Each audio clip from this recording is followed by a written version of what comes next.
Hola, soy Cristina, de La Travesía. El período helenístico abarca desde el siglo III a.C. hasta el siglo III después de Cristo. Las escuelas estoica y epicúrea fueron una de las respuestas filosóficas ante la crisis cultural y social provocada en la cultura griega por el imperio de Alejandro Magno. Pero hubo otra respuesta, que se hace dominante a medida que avanza la segunda parte de este periodo, la que abarca desde mediados del siglo I a.C. hasta el siglo III después de Cristo. Se trata de la tendencia al misticismo, que constituirá la base de la filosofía medieval. Vamos a dedicarle este episodio. Hay que tener en cuenta que las escuelas tradicionales del periodo clásico, la academia y el liceo, continuaron existiendo. En ellas dejaron de tener importancia los problemas que habían preocupado más a sus fundadores. No se habla del Parménides ni del sofista de Platón, tampoco de la metafísica de Aristóteles. En ambas escuelas se produjo, en parte, una tendencia al escepticismo, y además se intensificó la tendencia mística que, por otro lado, siempre hubo en la filosofía de Platón, dando cada vez más importancia al idealismo, al mundo superior frente al inferior, al dualismo. La propia filosofía de Aristóteles agudizó sus rasgos platónicos y evolucionó hacia el dualismo. Se mezcla su acto puro con la idea de bien de Platón. Se centra la física en la división del cosmos en dos zonas. Además, surgieron dos escuelas, el neopitagorismo y el platonismo medio, que, como se puede imaginar por sus nombres, repiten muchas de las teorías, tanto del pitagorismo antiguo como del platonismo, pero siempre marcando su clara tendencia a la religiosidad. ¿Por qué ocurrió esto? Y además, ¿qué importancia tuvo? Sus representantes no han sido filósofos importantes. ¿Por qué es necesario conocer estas escuelas? Ante la crisis cultural, lo que buscan ahora todas estas escuelas es una trascendencia, un más allá, que dé al hombre una vida mejor que la que tiene en la tierra. Pero además, habían ido introduciéndose en la cultura griega una serie de religiones orientales ajenas a ella, que se fueron mezclando con las ideas filosóficas. Así hubo filosofías occidentales, como el neopitagorismo, que trataron de incorporar a sus sistemas filosóficos elementos religiosos, y por otra, pensadores orientales, como Filón de Alejandría, de la cultura hebrea, que intentó sistematizar sus concepciones religiosas dándoles una estructura filosófica. La importancia que tienen estas escuelas es que se encuentra en ellas una serie de características que culminaron en el neoplatonismo, escuela ya del siglo III después de Cristo, que tuvo una influencia tremenda en la filosofía medieval, fundamentalmente en la de San Agustín. En la academia posterior a Platón y en el liceo posterior a Aristóteles no hay figuras relevantes. En el ámbito aristotélico, quizá citar a Andrónico de Rodas del siglo I, que, además de catalogar y publicar la obra de Aristóteles, comentó muchas de sus obras, dándole gran importancia a la lógica. También Alejandro de Afrodisia del siglo II siguió dándole importancia a la lógica y todavía negaba la inmortalidad del alma. Pero los aristotélicos posteriores fueron absorbidos por el neoplatonismo. La escuela que realmente tuvo una cierta importancia y presenta ya características que confluirán en el neoplatonismo fue el neopitagorismo. Los neopitagóricos siguieron siendo una secta de tipo religioso. Combinaron elementos del pitagorismo antiguo, como los dualismos antropológico y metafísico, con rasgos platónicos.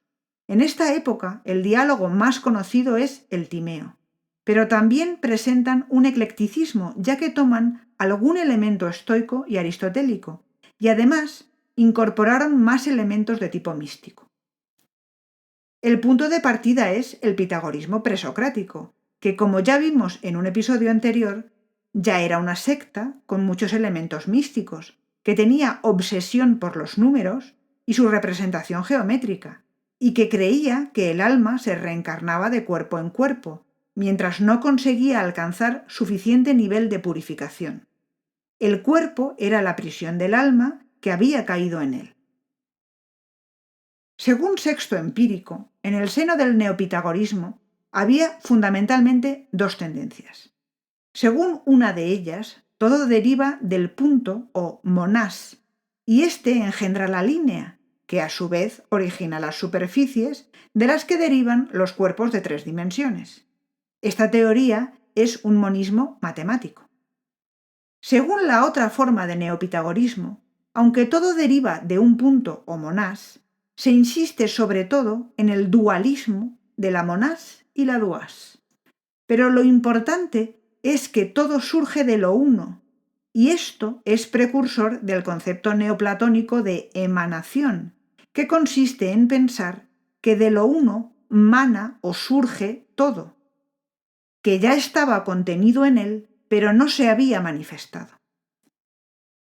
Parece que uno de los motivos que contribuyeron a esta teoría de que todo mana de un principio supremo y que van surgiendo de él una serie de seres intermedios está en el deseo neopitagórico de mantener libre de toda impureza a lo divino o uno. El dualismo pitagórico original, que separaba alma y cuerpo y que en Platón separaba mundo de las ideas de mundo sensible, se agudiza de tal forma que todo lo material es considerado tan impuro que la divinidad no puede tener el más mínimo contacto con ello. Por eso se hace necesaria una serie de seres intermedios jerarquizados. Es aquí donde reaparece la figura de ese estoico tan extraño que fue Posidonio de Apamea, y su concepción de la existencia de demonios o espíritus que nos rodean. Y también la influencia del Timeo de Platón y la figura del demiurgo, así como de elementos aristotélicos con influencia platónica. Dentro de los neopitagóricos destacaremos a Nicómaco de Gerasa y Numenio de Apamea, ambos del siglo II después de Cristo. Nicómaco creía que las ideas existen antes de la formación del mundo y eran números. Estas ideas números estaban en la mente divina. Eran, por tanto, una especie de arquetipos, según los cuales se habían formado los seres del mundo. Esto parece que también pasó al neoplatonismo y posteriormente también al cristianismo. Numenio cree que hay un principio del ser que es pensamiento puro, pero además es el bien. Es una especie de mezcla del acto puro de Aristóteles y la idea de bien de Platón. Después de este pensamiento puro está el demiurgo, tomado del Timeo, que es bueno porque participa del pensamiento puro y es el que construye el mundo. Lo hace labrando y modelando la materia según el patrón de las ideas o arquetipos. El mundo, así, es la tercera divinidad, y cada una de ellas, pensamiento, demiurgo, mundo, es menos perfecta que la anterior. Cree que el hombre tiene dos almas, una racional y otra irracional, pero que el hecho de introducirse en el cuerpo es malo. Por lo tanto, en Numenio se agudiza el dualismo referente a lo superior y lo inferior. Esta nueva secta pitagórica profundizó mucho sus creencias religiosas y consideraba que la divinidad exige un culto espiritual. Insistieron en la necesidad de purificar el alma y en que el único medio para hacerlo era eliminar cualquier atadura corporal. También insistieron en el ascetismo, que consistía en abstenerse de comer carne, de beber vino, en el celibato y en vestirse de lino. Prohibieron los juramentos y los sacrificios de animales. Los neopitagóricos creían que algunas personas eran tan puras que podían obrar milagros e incluso profetizar, cosa que ya creían que había hecho Pitágoras. Pero también Apolonio de Tiana, el cual, según una biografía de Filóstrato, que resulta que probablemente era inventada, era un sabio, servidor de los dioses y que obraba milagros. La obra de Filóstrato tuvo mucho éxito, por lo que se llegó a rendir culto a Apolonio y Caracalla le edificó un santuario. Posteriormente se usó a Apolonio para enfrentarse al cristianismo. En los primeros siglos de nuestra era resurgió el platonismo. Este es el llamado platonismo medio, previo al neoplatonismo. De todos los diálogos de Platón, como es típico en esta época, al que dieron más importancia es al Timeo. Un diálogo actualmente controvertido, ya que podría no pertenecer enteramente a Platón, precisamente tiene una gran acogida en este momento gracias a todos los elementos místicos y aparentemente menos compatibles con el pensamiento griego clásico, como la figura del propio Demiurgo. Igual que el neopitagorismo, el platonismo medio se vio muy influido por la tendencia religiosa. Esta coincidencia le hizo incluir muchas nociones del neopitagorismo. Por eso mantuvo la idea de la trascendencia e importancia de la divinidad, así como la teoría de los seres intermedios. Marcó una diferencia cada vez mayor entre Platón y Aristóteles. Incluso se redactaron escritos contra los aristotélicos. En general, los platónicos medios consideraban que la divinidad estaba tan por encima de todo lo finito que nunca podía entrar en contacto con el mundo. Pensaban que el principio divino contenía todos los números que se identificaban con las ideas. Alteraron las ideas platónicas porque convirtieron a los números o ideas en pensamientos de la divinidad. Por eso consideraban a las ideas modelos o arquetipos. En general, siguieron el dualismo antropológico de Platón, así como su teoría de las tres funciones del alma y de su inmortalidad, pero dejaron en segundo plano la teoría de la transmigración. En esta corriente platónica hubo dos claras tendencias en sus representantes, la ortodoxa, que seguía más fielmente a Platón, y la ecléctica. Uno de sus representantes, Eudoro de Alejandría, del siglo I a.C., muestra su influencia neopitagórica en que distingue tres unos: la divinidad suprema, de la que procede el segundo uno, al que llama monás, que es superabundante, es decir, pleno de belleza, ordenado y es la luz, y el tercer uno, la diada ilimitada, que es escaso, desordenado y oscuro. Escribió una obra contra las categorías de Aristóteles que muestra su eclecticismo. Sin embargo, la figura más eminente de esta corriente fue Plutarco de Queronea, del siglo I después de Cristo. Este escribió Vidas paralelas, Moralia, comentarios a Platón, escritos contra los estoicos y los epicúreos, así como libros de psicología, astronomía y ética. Fue cónsul y gobernador de Grecia designado por Trajano. La noción que tenía de la divinidad se acerca mucho al neoplatonismo posterior.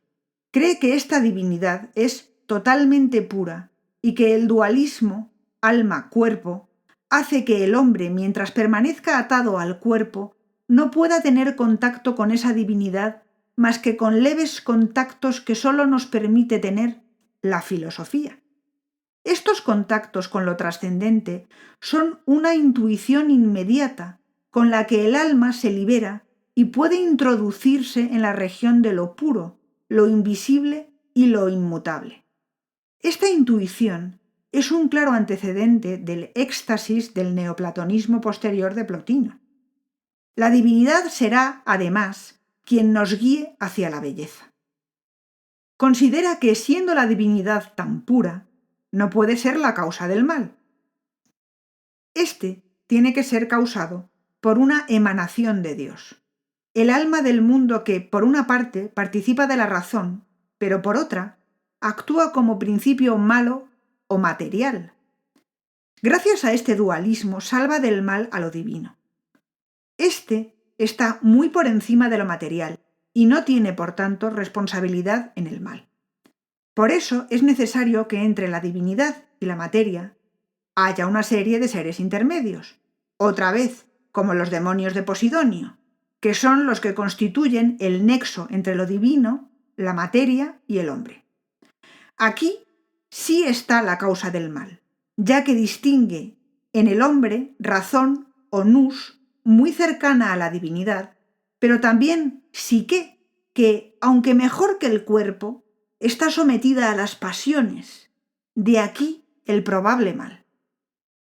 Considera, y aquí con influencia aristotélica, que hay que encontrar un equilibrio entre el exceso y el defecto para controlar las pasiones. Se debe procurar siempre la moderación. Otro representante de este platonismo fue Albino, del siglo II después de Cristo, que distingue también tres dioses. El primero es inmóvil y no es motor.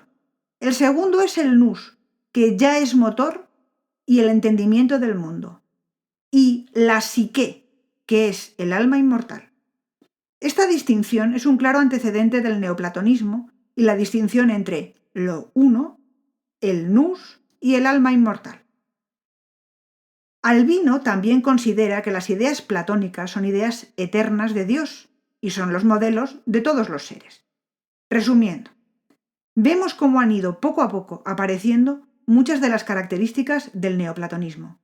La emanación, los seres intermedios, la diferencia entre lo infinito y divino como totalmente puro y la materia finita como impura, y el concepto de éxtasis como contacto del alma del hombre con la divinidad.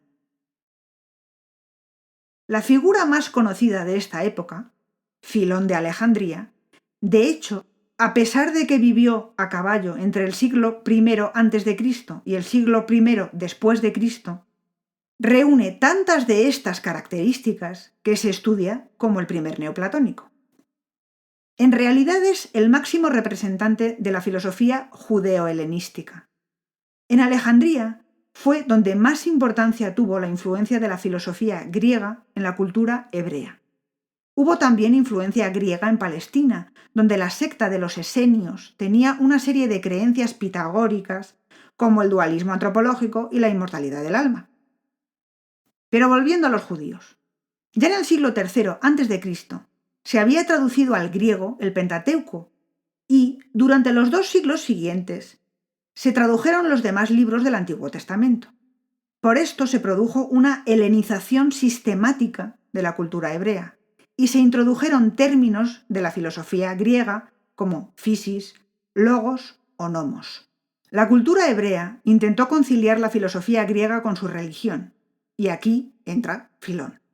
Filón de Alejandría consideraba que en las obras de los filósofos griegos se puede encontrar la misma verdad que en las escrituras y el judaísmo.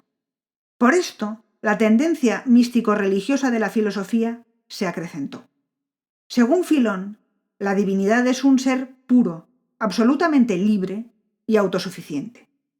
No ocupa espacio o lugar, pero contiene en sí todo. Es un ser absolutamente trascendente que supera al bien y la belleza, de tal manera que el hombre no puede comprenderlo más que por una intuición o éxtasis. Como muchos pitagóricos, considera que entre la divinidad y el hombre tiene que haber una serie de seres intermedios. A partir del ser puro, divinidad absolutamente perfecta, surge el logos, que brota de lo divino, pero es netamente inferior. En el logos están las ideas. Por tanto, tiene un primer aspecto, el mundo ideal, pero también un segundo aspecto, puesto que a partir de estas ideas se copian los seres del mundo. Así pues, el logos es el instrumento con el que la divinidad forma el mundo. El logos es la imagen y el modelo de todo lo que surgirá de aquí. Es a la vez la ley inmanente y trascendente que rige el universo y el nexo de unión entre la divinidad y la materia. El hombre es un ser que tiene alma y cuerpo, es decir, elementos racionales y sensibles. El único bien es la virtud, que debe controlar las pasiones en sentido estoico. La etapa más alta de la vida humana es la intuición o éxtasis de la divinidad. la cual da al hombre la sabiduría divina, que es una especie de iluminación. Otros seres intermedios después del Logos son la sabiduría divina, el alma, el espíritu o neuma y los ángeles, que tienen subordinadas a las potencias o dinamis. Es decir, hay una jerarquía de seres que brotan de esta divinidad.